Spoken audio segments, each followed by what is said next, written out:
దొంగల పడ్డ 6 నెలలకి కుక్కలు మరగడం అంటే ఇదేనేమో!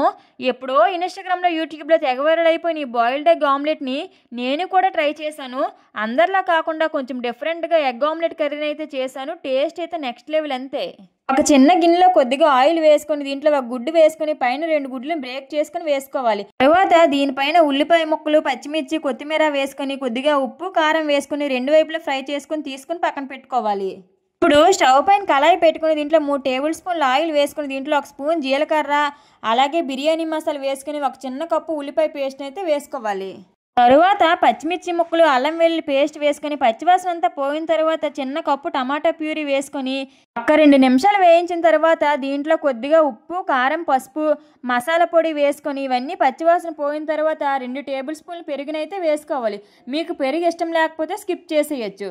ఇదంతా బాగా వేగిపోయి ఆయిల్ సపరేట్ అయిన తర్వాత దీంట్లో 1 గ్లాస్ వాటర్ వేసుకొని, వాటర్ ఒక 2 నిమిషాలు మరిగిపోయిన తర్వాత ముందుగా మనం రెడీ చేసుకున్న ఆమ్లెట్లకి ఇలా ఫోర్క్‌తో ఘాట్లు పెట్టుకొని వాటర్‌లో వేసుకొని మూత పెట్టుకొని గ్రేవీ అంతా ఇలా దగ్గర పడేంత వరకు ఉడికించుకున్న తర్వాత లాస్ట్‌లో కొత్తిమీర వేసుకొని స్టవ్ ఆఫ్ చేసుకుంటే బాయిల్డ్ ఎగ్ ఆమ్లెట్ కర్రీ అయితే రెడీ అయిపోయినట్లే. టేస్ట్ మాత్రం సూపర్ అంటే సూపర్ అసలు.